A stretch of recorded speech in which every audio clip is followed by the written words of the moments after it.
पहले हुजूर के ज़माने में ये सिस्टम था कि सहाबा इकराम जो थे वो हर वक्त को साथ में नहीं रहते थे, बल्कि बाज़ सहाबा जो थे वो दूर दराज रहते थे। तो किसी सहाबी की एक मुलाकात, किसी की दो मुलाकात, किसी की तीन मुलाकात, बाज़ सहाबी की एक ही मुलाकात भी किताबों में लिखी है। उसके बाद वो दीन सीख करके चले जाते थे और इससे वो मसला भी हल हो जाएगा आपके समझ में। अगर आप समझना चाहें, अहले इल्म तो खूब जानते हैं, जो इख्तलाफ हमारे यहाँ मसाइल में, फ़ुरूई मसाइल में जो इख्तलाफ हुआ है, वो इसकी एक बहुत बड़ी वजह मुहद्दिसीन और मुहक्किकीन ने यही बयान की है कि जो बाद में मुस्तनद रिवायात हमारे यहाँ आई हैं, तो हुआ यही कि जो सहाबा से मुस्तनद रिवायत मिली तो वो सहाबी ने एक बात बयान की, उसके बाद किसी दूसरी सहाबी ने वो बयान कर दी। तो वो तो एक ही बार सुन के गए, तो उन्होंने वही बयान करी। बाद में उसमें कोई तब्दीली हुई या वो मनसूख हो गई, लेकिन उन सहाबी से वही रिवायत बाकी रही। तो इस तरह से बहुत सी चीज़ों में फ़र्क आया। रफ़े दैन का जो मसला है उसमें भी यही मसला है। तो इस तरह से आप समझ सकते हैं। तो वो सहाबी ने हुजूर पाक अलैहिस्सलाम के हाथ पर बैयत की। क्या बैयत की? हुजूर के हाथ पर बैयत की कि मैं 5 वक्त की नमाज पढ़ता रहूंगा, माल होने पर ज़कात दूंगा और हज करूंगा, और एक आखिरी बात ये थी कि मैं अन्नुस्हु लिकुल्लि मुस्लिमिन, हर मुसलमान का भला चाहूंगा, हर मुसलमान का भला चाहूंगा। ये भलाई तो है। आप यहाँ बैठे हैं, मौलाना फरमान साहब की शादी की इस मौके पर आप ठंडी ठंडी हवाएं खा करके भी आप खाली कल दावत नहीं खाएंगे, बल्कि आज यहाँ पर रहमतें हासिल कर रहे हैं, कल इंशाअल्लाह बरकतें भी हासिल करेंगे। तो यही भी एक भलाई चाहना है। बस आप इसको नियत कर ले कि मुझे किसी मोमिन का भला चाहना है। अगर आज ये नजरिया पनप जाए, मैं ये समझता हूँ, और ये ख्याल पैदा हो जाए, तो आज भी मिल्लत इस्लामिया की बहुत बड़ी जो बुराई है, जो बड़ी खामियां है, जिससे बहुत बड़ा नुकसान हो रहा है, वो खत्म हो सकता है। आज इस दुनिया, ये दुनिया डंगवारों की दुनिया, अपने इलाके में डंगवारा बोलते हैं, बदले उतारे जाते हैं। तो मेरे यहाँ, मैं तेरे यहाँ जनाजे में भी जाते हैं तो इसलिए कि यह गया था कि नहीं गया था। शादियों के कार्ड चेक किए जाते हैं कि हमारे यहाँ आया था कि नहीं आया था। फिर उसके बाद देखा जाता है कि ये पहुंचा था कि नहीं पहुंचा था।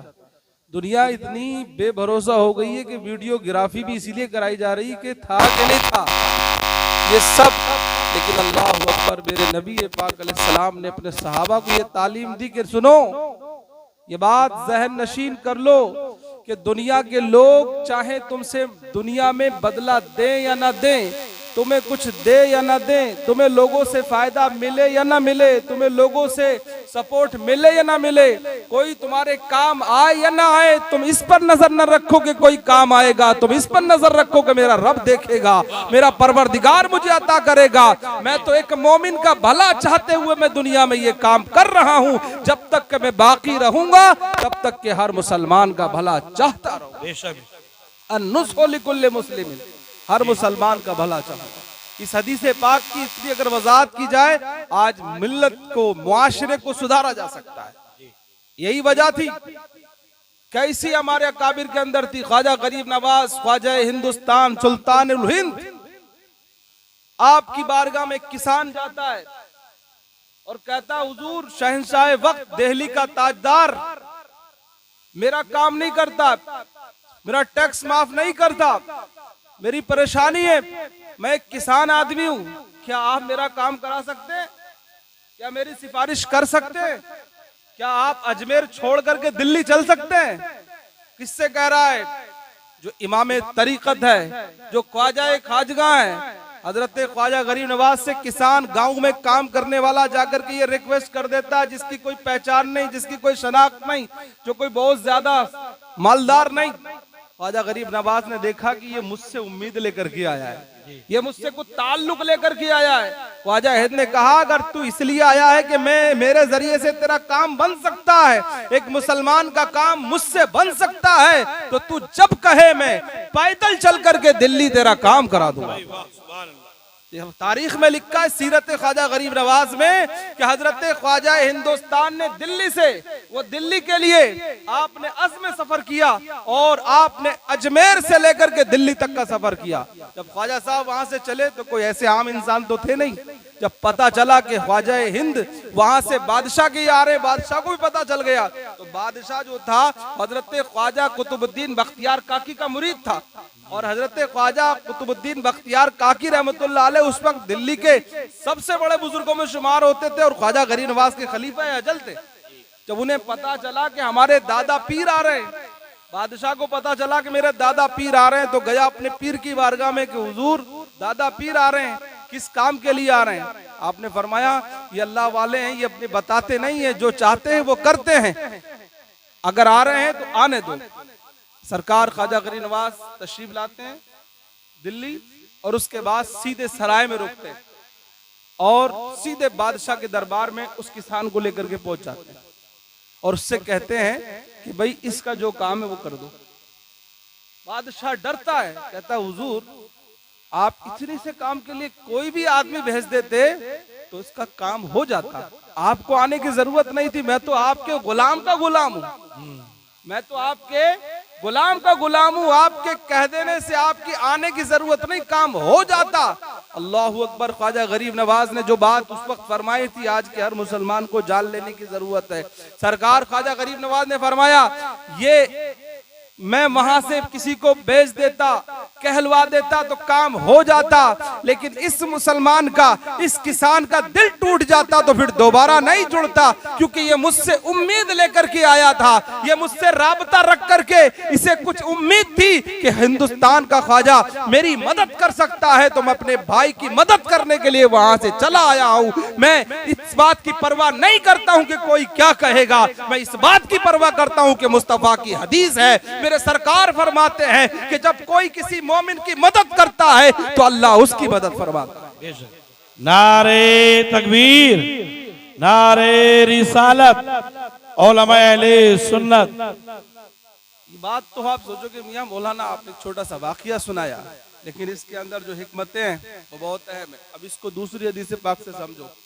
पैगंबर इस्लाम सल्लल्लाहु अलैहि वसल्लम की बारगाह में एक सहाबी कहते हैं या रसूलुल्लाह लोग मेरे साथ अच्छा करते हैं, मैं भी उनके साथ अच्छा कर देता हूँ, लोग मेरा काम करते मैं भी उनका काम कर देता हूँ, मेरी मदद करते मैं भी उनकी मदद कर देता हूँ, क्या इसी को एहसान कहते हैं? हुजूर ने फरमाया ना ना, इसको एहसान नहीं कहते, ये एहसान नहीं है।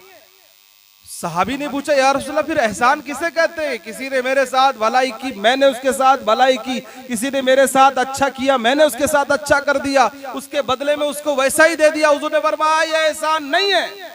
सुने आज बहुत से लोग एहसानात की बात करते हैं, लालच वाले तो दूर की बात है, रियाकार तो अभी बहुत दूर है।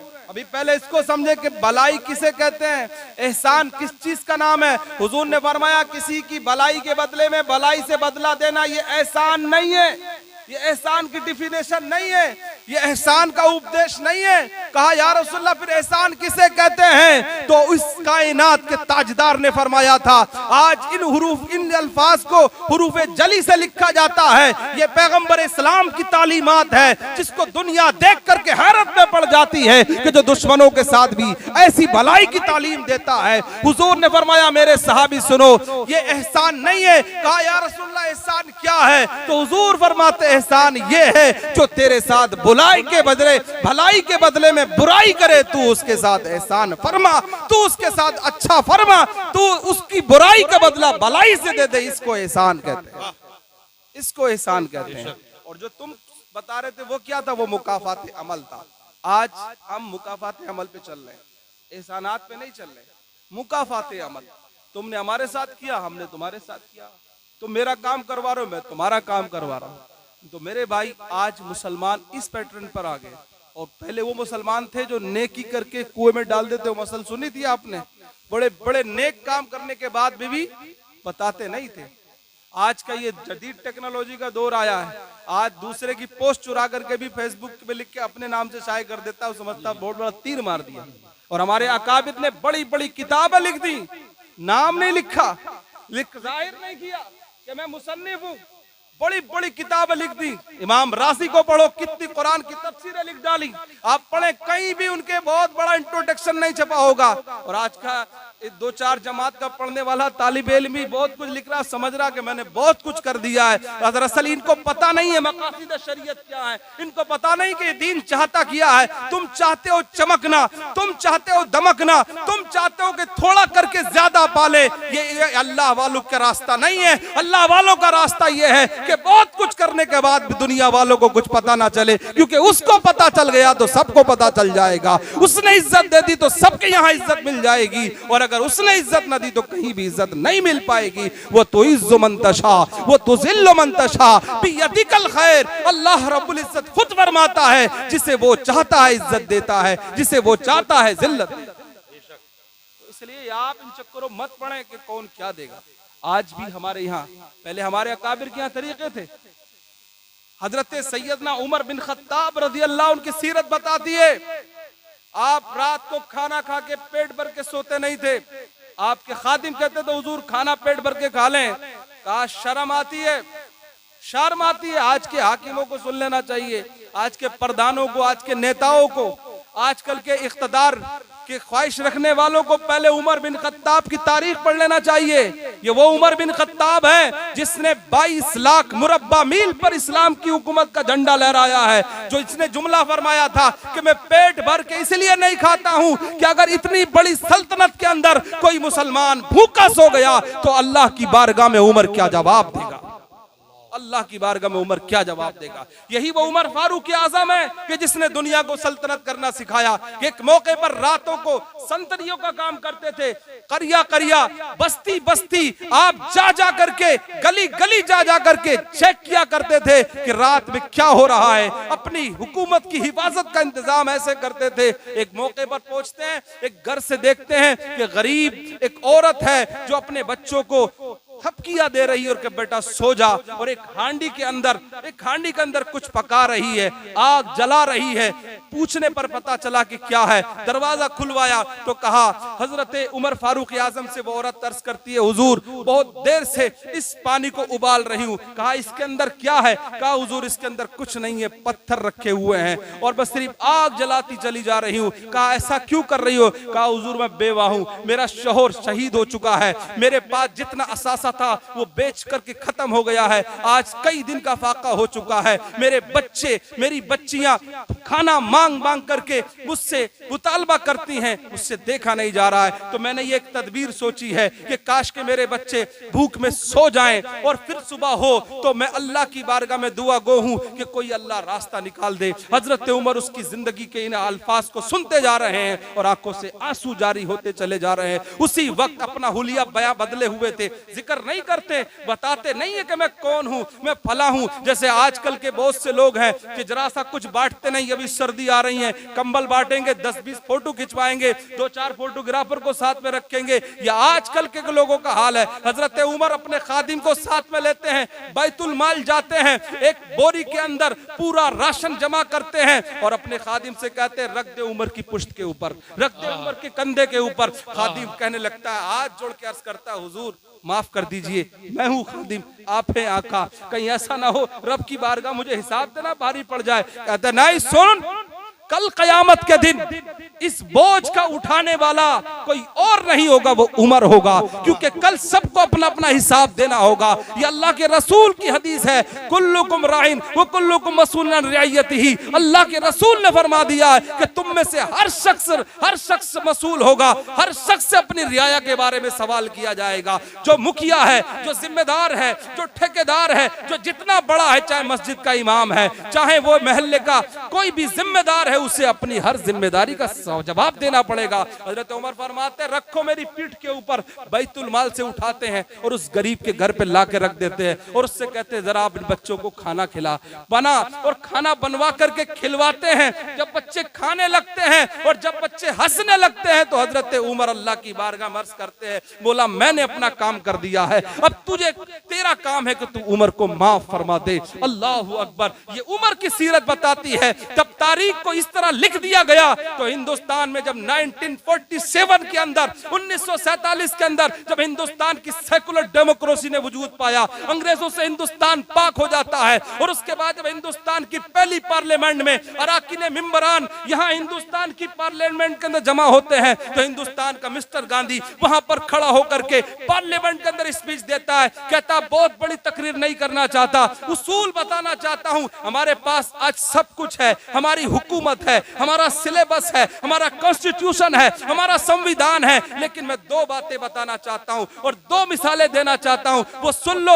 अगर इस हिंदुस्तान के अंदर फिर से तुम इसको सोने की चिड़िया बनाना चाहते हो, अमन और का गहवारा बनाना चाहते हो, तो मैं तुम्हें दो लोगों की जिंदगी के बारे में बताना चाहता हूं, उनको फॉलो कर लो, हिंदुस्तान फिर से अमन का गहवारा बन जाएगा, हिंदुस्तान फिर से दुनिया का सबसे बेहतरीन मुल्क बन जाएगा। कहा मैं बताने पर मजबूर हूं, मैंने 4000 साल तारीख का रिकॉर्ड देखा है, मैंने ऑक्सफोर्ड की यूनिवर्सिटी जैसी लाइब्रेरियों की किताबों को खंगाला है, मैंने सीरत को पढ़ा है, मैंने बड़े बड़े बतले अजीम की सीरतों को पढ़ा है, लेकिन मैं ये बात कहने पर मजबूर हूं कि जो मोहम्मद के जियाले हैं, जो मोहम्मद के परवरदा हैं, उनकी जैसी जिंदगी कहीं नहीं पाई जाती। दुनिया में फकीरी शाही के अंदर भी फकीरी की जिंदगी गुजारने वाले दो लोग हैं कि जिन्होंने दुनिया के अंदर सबसे अच्छी हुकूमत करके दिखाई है। एक वो है जिसे अबू बकर कहा जाता है, एक वो है जिसे उमर बिन खत्ताब कहा जाता है। अगर फिर से हिंदुस्तान के अंदर अमन का गहवारा बनाना चाहते हो तो इस हिंदुस्तान की धरती के ऊपर तुम उमर को फॉलो कर लेना, हिंदुस्तान अमन का गहवारा बन जाए। नारे तकबीर, नारे रिसालत, उलमा अहले सुन्नत, हज़रत अल्लामा मौलाना मुफ्ती ज़ौल कमर साहब किबला। समझ में आ रही बात? आज उन्हीं को फॉलो करने की जरूरत है। ये वो लोग हैं इनके चर्चे किताबों में लिखे हुए, हजरत उमर फारूक आजम रज़ी अल्लाह उनके फैसले लिखे हुए, कैसे फैसले करते थे लोग। आज हमारे यहाँ ये मिजाज खत्म हो रहा है।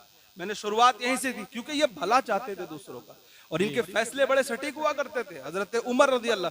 आज हमारे यहाँ पसंद का मसला बहुत चल रहा है, जो पसंद में आज चेहरे पसंद किए जा रहे हैं, कपड़े पसंद किए जा रहे हैं, शनाख्त बनाई जा रही है कि ऐसा कर ले वैसा कर ले।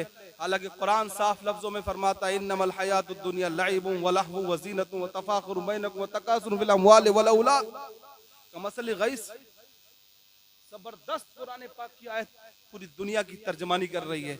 लोगों सुन लो, इन्नमल हयातुद दुनिया लइबुन व लहव, पूरी जिंदगी दुनिया की जिंदगी कुरान कहता है लाइब व लहव है, खेल है, खिलवाड़ है, वो जीनत और तफाखुर है। माल आपस में माल के लोगों के पास, मेरे पास, तेरे पास माल की तब फख्र करने की चीज है।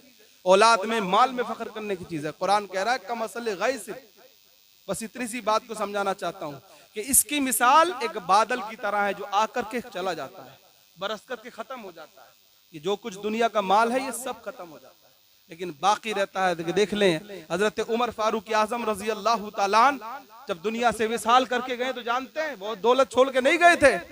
जब हजरत उमर दुनिया से गए थे तो हजरत उमर रजी अल्लाह ने, मैं तारीख उल्फा पढ़ाता हूँ, उसमें ये हदीस जब मैंने पढ़ाई मुझे खुद हैरत में पड़ गया। हजरत उमर रजी अल्लाह ने हजरत सैयदना अबू बकर के विसाल के बाद जो अमीन थे, जो सेक्रेटरी थे, जो खजानची थे, उनको बैतुल माल में घुसा दिया कि जाके देखो तो सही बैतुल माल में ताला पड़ा हुआ है, कुछ है कि नहीं, कहाँ कहाँ कितना माल रखा हुआ है। तो हजरत अबू बकर रज़ी अल्लाह ने जो बैतुल माल मदीने में बनाया था, जाके देखा तो वहां का जो खादिम था वो झाड़ू लगा रहा था, झाड़ू लगा रहा था, उसमें कुछ नहीं था।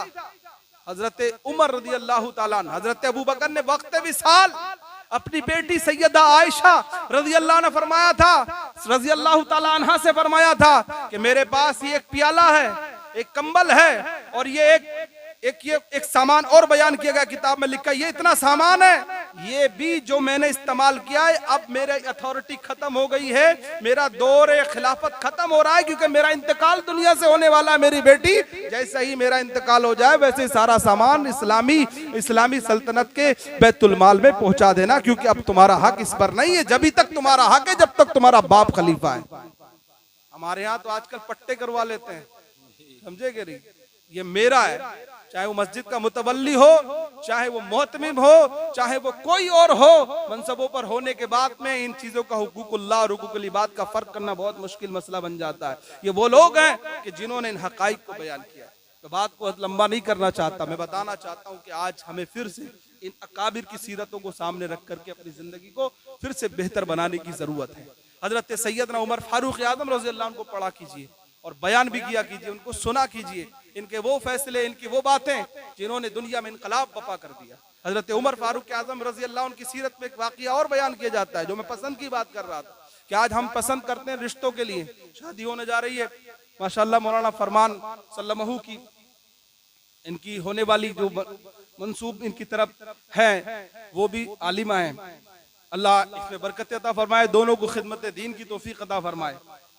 अच्छी पसंद है, लेकिन आज इसके मुकाबले में दूसरी चीजें पसंद की जा रही है। अल्लाह की रसूल सल्लल्लाहु अलैहि वसल्लम की हदीस भी है, तुनकहुल मरअतु लिअरबईन लिमालिया व लिहसबिया व लिजमालिया व लिदीनिया फस्फर बिज़ाति दीन। हुजूर फरमाते हैं कि निकाह जो किया जाता है औरत से वो चार चीजों की वजह से, माल की वजह से, जमाल की वजह से, हसब व नसब की वजह से और दीन की वजह से। सरकार फरमाते हैं फस्फर बिज़ाति दीन, तुम दीन को इख्तियार करो, तुम दीन को इख्तियार करो। दीन इख्तियार तो किया नहीं जा रहा आजकल, ये तो बिल्कुल हाशिए पे है। बाद में देखते हैं कि नमाज पढ़ता कि नहीं पढ़ता। मुझे खुद एक जगह की बात है, मैं बीच में बात आ गई तो बता दूं। मैं एक मरतबा मुरादाबाद से आ रहा था, तो इत्तेफाक से कोई सवारी का इंतजाम नहीं था, तो एक गाड़ी वालों देखा, मेरा हुलिया देखा कि कोई मौलाना टाइप का, तो लोगों ने मुझे भी बिठा लिया। तो वो लोग जो आए थे गाड़ी के अंदर बैठ करके, वो किसी रिश्ते देख करके आए थे, मैं भी बैठा था।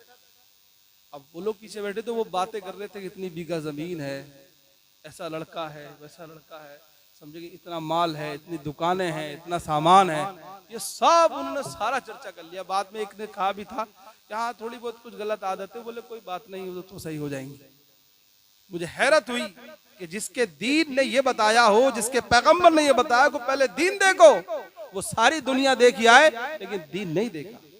रिश्तों में दीन देखने के लिए कहा गया, रिश्तों में दीन देखने के लिए गया है। अब सुने रिश्ते कैसे मुंतखब होते हैं अल्लाह वाले। आज हमारे यहाँ बड़ी नाक मुँह चढ़ाई जाती है कि ये फला बिरादरी का है, ये फला का, ये फला का, ये फला का है। आज बिरादरीवाद हमारे यहाँ भी बिल्कुल ऐसा ही है जैसे SC ST में आ चुका है उनमें। हम भी कहीं ना कहीं उन्हीं के पैटर्न पर चल रहे हैं। अब हमारे यहाँ शेख सैयद पठान और फला ये इतना ज्यादा चलने लगा है। याद रखें, तुम्हारे नबी पाक अलैहिस्सलाम ने तुमको वो तालीम दी जिसको कुरान बयान फरमाता है, इन्ना अक्रमकुम इंदल्लाहि अत्काकुम। ये बयान किया गया है। इकबाल ने अपने शेर में इसको यूं कह दिया था, एक ही सफ में खड़े हो गए महमूद अयाज, न बंदा रहा न बंदा नवाज। तुमने ये सब बुला दिया है। आज तुम कहने को तो यूं तो कहने को खान भी हो, सैयद भी हो, अफगान भी हो, पठान भी हो, बताओ तो सही तुम मुसलमान भी हो। पहचान करो तुमने आज क्या क्या चीजें अपने लिए बना के रखी हैं कि वो तो फला है, वो फला बिरादरी का, फला बिरादरी का है। मैं बताना चाहता हूँ इस्लाम में आला हज़रत रज़ी अल्लाह अन्हु को पढ़ लें या फतवा रज़िया शरीफ वगैरह में, याद रखें हिंदुस्तान में नस्बों का मामला बहुत ही अजीब है। सैयद हजरात के जो सही शजरे से साबित है, जो सही उन नस्ब हैं, उन्हें छोड़ करके सब कन्वर्टेड हैं, सब कन्वर्टेड हैं। हिंदुस्तान में कोई ये नहीं कह सकता कि मैं फला सिद्दीकी हूँ और फला हूँ और फला हूँ। हाँ, अगर किसी के पास शजरा हो तो लाए, 2-4 के बाद जो है बिल्कुल गैपिंग ही है, उसके बाद पता नहीं चलता। बाप से दादा परदादा तक का नाम बता पाएगा, पीछे का बता भी नहीं पाएगा। तो कहने का मनसा ये है कि ध्यान रखने की चीजें हैं ये चीजें देखने से ज्यादा दीन देखो। तुम्हारे नबी ने दीन देखने के लिए कहा था। बहुत चीजें छोड़ करके आप सुने। हजरत उमर का ये आखिरी बात बता रहा हूँ और आखिरी वाकया है, इससे इंशाअल्लाह आपको सीखने को मिलेगा। हजरत सैयदना उमर फारूक आज़म रज़ी अल्लाह अन्हु का दौरे खिलाफत है। आप ऐसे ही फिर गश्त कर रहे थे, ये भी आपके गश्त का ही वाकया। राह में निकले, एक घर के अंदर से आवाज आई, बेटी जरा दूध में पानी मिला देना, बेटी जरा दूध में पानी मिला देना। तो बेटी कहती है कि माँ, दूध में पानी मिलाने को अमीरुल मोमिनीन ने मना फरमाया। अमीरुल मोमिनीन का हुक्म है, खलीफतुल मुस्लिमीन का हुक्म है कि दूध में पानी ना मिलाया जाए, क्योंकि मिलावट करना इस्लाम में हराम है। सुन लें आप, इस्लाम में मिलावट करना हराम है, इस्लाम में तोलने में कमी करना हराम है। अल्लाह तुखसिरु फिल मीज़ान वउफुल कैल, तौल को पूरा करो, कुरान कहता है, अहद को पूरा करो। ये बहुत सी बातें हैं, इससे मुताल्लिका है। कुरान के इन अहकाम को सुना करे, उलमा से पूछा करे, अहकाम कुरान क्या है, अहकाम इस्लाम क्या है। हजरत उमर रज़ी अल्लाह अन्हु भेष बदले हुए थे, आपने जैसे ये आवाज आई तो रुक गए। फिर उसने माँ ने डांट करके कहा, अमीरुल मोमिनीन का हुक्म है तो क्या अमीरुल मोमिनीन देख रहे? अमीरुल मोमिनीन देख तो नहीं रहे, तो मिलाओ पानी।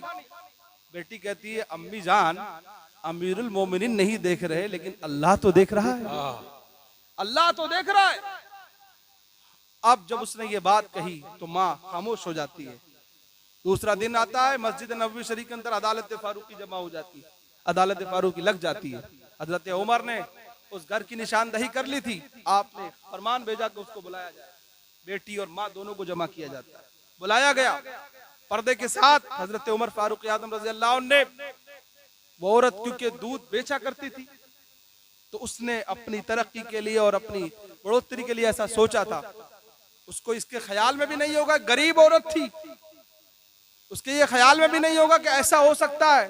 हजरत उमर रज़ी अल्लाह ताला ने फौरन उस औरत से कहा कि इस बेटी का निकाह मैं अपने बेटे के लिए चाहता हूं, क्योंकि जो बेटी अल्लाह की शरीयत के लिए, दीन के लिए तन्हाइयों में रह करके भी और उसको गलती की दावत दी जाए, बुराई की दावत दी जाए, उस वक्त में भी अल्लाह के दीन पर अमल करती है, वही उमर फारूक आजम के घर की बनू बहू बनने के लायक है। आपने ना नसब देखा, ना उस वक्त आपने खानदान देखा, ना आपने अपना लेवल देखा। आजकल हमारे यहाँ लेवल बहुत देखा जाता है, कहाँ वो गरीब घराने की लड़की और कहाँ उमर फारूक आजम का बेटा। आप फरमाते हैं, मैं अपने घर के लिए उसी बहू को पसंद करूंगा जो शरीयत पर अमल किया, और आपने उसी वक्त रिश्ता देकर के अपने बेटी का निकाह कर दिया। आप सुने, आप सोचें, आज हमारे यहाँ कोई है ऐसा? हम तो आजकल इन चीजों को समझते हैं कि ये मौलवियों की बातें, ये हजरत लोगों की बातें। मेरे भाई जरा अमल करके देखो, दौलतें तुम्हारे घर चल करके आएंगी। ये तकदीर में लिखा हुआ रिस्क होता है।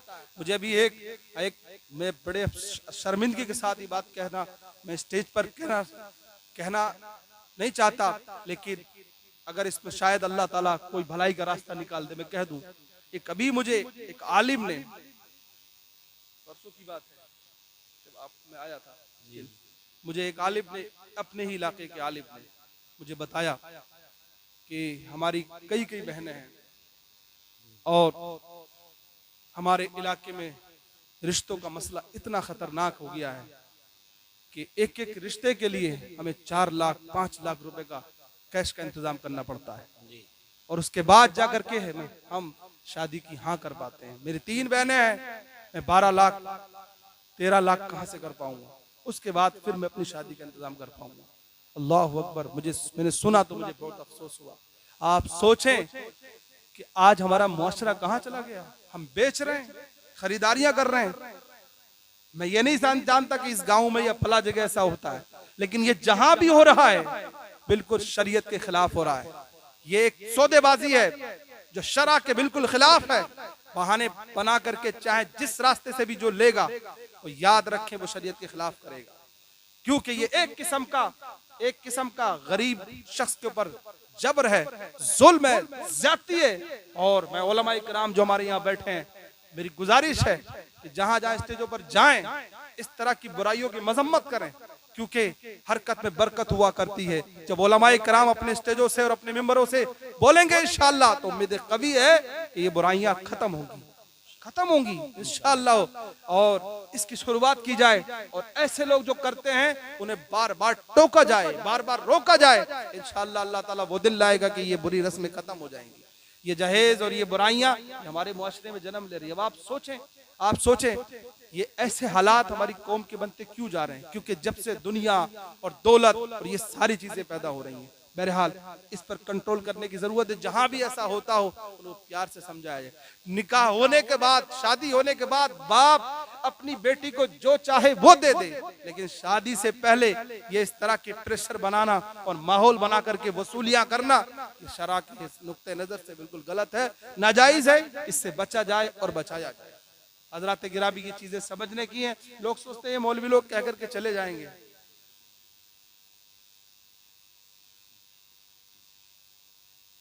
जी, ये चीजें बड़ी अहम है आज हमने और आपने इन चीजों सरफे नजर कर लिया है। मैं आप तमाम से गुजारिश करूंगा और हमारे उलमाए कराम ये कोशिश करेंगे, अच्छी कोशिशें काम आती हैं और दुनिया में इनकलाब आते हैं। भाई ये मत सोचे आज एक हमारी कौम की सोचें बड़ी छोटी होती चली जा रही हैं।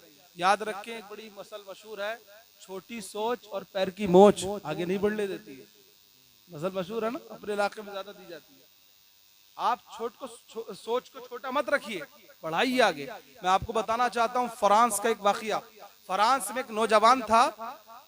जब फ्रांस में आप लोग पढ़ा होगा, बहुत से लोग पढ़ते हैं आजकल, अखबार तो लोग पढ़ते नहीं, आजकल फेसबुक और व्हाट्सएप ज्यादा पढ़ते, वो भी अपने मन के दोस्त होते जुड़े हुए, पढ़े लिखे तो होते नहीं जुड़े हुए, वरना तो चाहे इनके जरिए से भी इल्म हासिल कर सकते। एजुकेटेड लोग हों, इल्म वाले लोग हों, तो उनसे बहुत कुछ सीखने को मिलेगा। क्योंकि याद रखें, जिस बर्तन में जैसा पानी होगा वैसा ही मिलेगा, इसलिए ध्यान रखें।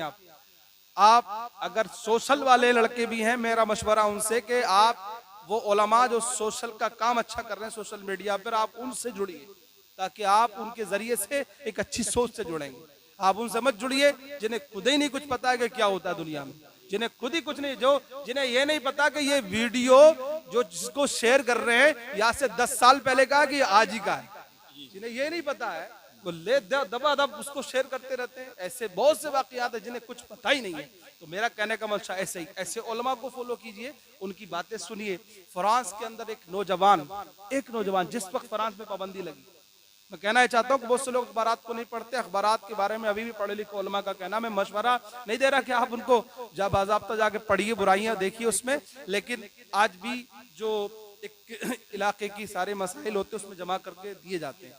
तो बहरहाल उसमें इस तरह के अखबारात में खबरें छपी हैं। चंद साल पहले फ्रांस में नकाब पर पाबंदी लगाई गई और पाबंदी पर बाकायदा बिल पास हुआ, पाबंदी लग गई पूरे मुल्क के अंदर।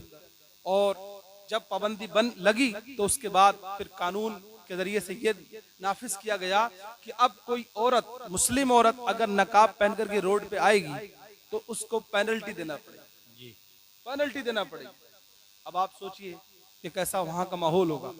अल्लाह अकबर। लेकिन एक नौजवान था हिम्मत वाला, वो खड़ा हो गया और उसने ऐलान कर दिया, पूरी कंट्री के अंदर ऐलान कर दिया कि मेरी इस्लामी माँ और बहनों घबराने की जरूरत नहीं है। अल्लाह ने मुझे मालदार बनाया है, मुझे अल्लाह ने दीन भी दिया है और दुनिया भी दी है। आज से मैं ऐलान करता हूं पूरे फ्रांस के अंदर जिस बहन को भी पेनल्टी देना पड़े नकाब की वजह से, तो उस बहन की पेनल्टी मैं अपनी जेब से अदा करूंगा। पूरे मुल्क में जितनी भी माएं और बहनें खूब नकाब के साथ निकले, हुकूमत के कानून को फॉलो कर ले, यानी उसकी पेनल्टी अदा कर दे, कानून पूरा हो रहा है। लेकिन तुम अपनी शरीयत मुस्तफा सल्लल्लाहु ताला अलैहि वसल्लम से समझौता ना करें, दुनिया की दुनियादारी से समझौता कर ले, लेकिन मुस्तफा की गुलामी से समझौता ना करें। अल्लाह अकबर। उस नौजवान ने खड़े होकर ऐसा किया था। तो जब एक नौजवान एक गैर के मुल्क के अंदर वो ऐसा जज्बा दिखा सकता है, तो आप और हम तो आज इतने सारे लोग हैं, अगर आज भी हम चाहें तो हम अपने दीन के लिए क्या नहीं कर सकते। इसलिए आपको चाहिए कि ये सब करें, लेकिन आज आप छोटी छोटी सी ख्वाहिशें नहीं छोड़ सकते हो। आज जो चीजें बिल्कुल अब किस्से पारीना बन चुके लोग उन्हें अपना रहे हैं। 21वीं सदी के अंदर आज भी लोग डीजे और बाजे के ऊपर जो है वो नाच रहे हैं। जिस कौम को ये ना पता हो कि इस उदमबाजी चीज के अगर हम इससे इज्जत को तफाखुर की चीज समझती है, ये फख्र की चीज है। चाहे जितना बड़ा डीजे लगवा लेना, तुम्हारा नाम नहीं होगा, बल्कि पता कर लेना एक दिन डीजे बजवा करके दूसरे दिन के कितने लोग तारीफ करते हैं। लोग यही बताएंगे कि इसने बहुत बुरा किया। और आपको ये बता दूं, जहां डीजे बजेगा, मैं वईद पर बात करने का मिजाज ज्यादा रखता हूं, जहां भी ये जुल्मत का काम होगा, जितने एरिया तक में उसकी आवाज जाएगी, जहां तक वो हराम काम किया जाएगा, उस घर पर, उस जगह पर अल्लाह की लानत और नहूसत और जुल्मत नाज़िल। और खुदा ना करे उस वक्त में कोई बला नाजिल हो जाए तो समझ लीजिए कि पूरे घर, पूरा खानदान तबाह हो सकता है। ये बात मैं इसलिए बताना चाहता हूं कि जो लोग थोड़ी देर की ख्वाहिश के लिए ये बहुत कुछ कर रहे हैं। और मुझे सुनने में आ रहा है कि अपने इलाके में इसका चलन बहुत ज्यादा हो रहा है, हालांकि बाज इलाकों से बिल्कुल खत्म हो गया है। लेकिन हैरत की बात है, इधर का इलाका, ये इधर पश्चिम का इलाका, उधर के इलाके में, क्योंकि मैं उधर मशरिक की तरफ रहता हूँ, मशरिकी यूपी में, उधर के लोग ये कहते हैं कि इधर के लोग जो है, पश्चिम के लोग ज्यादा अप टू डेट है, ज्यादा दुनियावी सूझबूझ रखते हैं। लेकिन हैरत की बात है, उधर इलाके में अब कहीं बाजा छोटा वाला भी नहीं दिखता है, और यहाँ सुना पूरे पूरे डीजे आते हैं, लोग उस पर नाचते थिरकते हैं, 50-50 हजार रुपए उसके लिए देते हैं चंद दिनों के लिए। वो जो चीज इतनी नॉर्मलाइज हो गई है, अब ये नाचना और गाना, ये बाजा वाजा, इसके लिए क्या जरूरत पड़ी? मेरे भाई मौलाना कलीम साहब मुझसे उस दिन भी बता रहे थे कि एक जगह उन्होंने बड़ी बेचारों ने कोशिश करी चेंज करवाने की, पता नहीं उस कोशिश में कहां तक कामयाबी रही। लेकिन कहना यह है कि मेरे भाइयों सोचो तो सही, ये थोड़ी देर की खुशी के लिए आप ऐसा करते हो। जो भी मेरे भाई करते हैं मन बना लें, मन बना ले कि इंशाल्लाह हम, अगर ऐसा मौका आता है, मेरे दोस्त मुझसे गुजारिश करते हैं, रिक्वेस्ट करते हैं कि भाई बाजा मंगाओ, ये मंगाओ, तो मुझसे कहते बाजा नहीं, अब हम दीन के दीनदार उलमा को बुलाएंगे, तुम्हें दीन सिखाएंगे, शादी मेरी होगी और बरकतें तुम्हें हासिल होंगी। न जाने किसकी दिल के ऊपर कौन सी चोट लग जाए और कोई एक हदीस पर अमल कर ले जाए, तब कल कयामत के दिन जब अल्लाह की बारगाह में पेश किया जाएगा तो बताया जाएगा कि फला की शादी में फला बंदा गया था तो शादी में शरीक होने के लिए, लेकिन उस बंदे ने अपने घर के दरवाजे पर मिलाद का प्रोग्राम किया था, उलमा को बुलाया था, उस वक्त एक आलिम ने कोई बात कैसी कह दी थी जिसने मेरी जिंदगी को बदल के रख दिया, और आज परवरदिगार ने उसके सदके में मुझे माफ कर दिया और मुझे जन्नत अता फरमाई। ऐसा हो सकता है मेरे भाई, करके देखिए, आप ये अच्छे काम कीजिए, इंशाअल्लाह उम्मीद कभी है आप 2-4 नौजवान ऐसे मौके पर हम कहेंगे कि नौजवान ये नियतें कर लें और बताएं। मैं तो कहता हूं अपनी अपनी आईडियो पर लिख करके डाल दें कि इंशाअल्लाह मेरी शादी होगी तो मैं बाजा नहीं बजवाऊंगा, बल्कि मैं तो मुस्तफा का जिक्र कराऊंगा, मैं तो नबी की बातें कराऊंगा, अल्लाह और उसके रसूल सल्लल्लाहु अलैहि वसल्लम का चर्चा करूंगा। इंशाअल्लाह उम्मीद कवी है। अल्लाह की बारगाह में मैं दुआ करता हूं परवरदिगार आज की इस महफिल को कबूल फरमाए और आली जनाब मौलाना मोहम्मद फरमान आफाकी सल्लल्लाहु की शादी को कबूल और मकबूल और उसमें बरकतें अता फरमाए। अल्लाह हमें सबको दारैन की फलाह व कामरानी अता फरमाए। व आखिर दावाना अल्हम्दुलिल्लाहि रब्बिल आलमीन।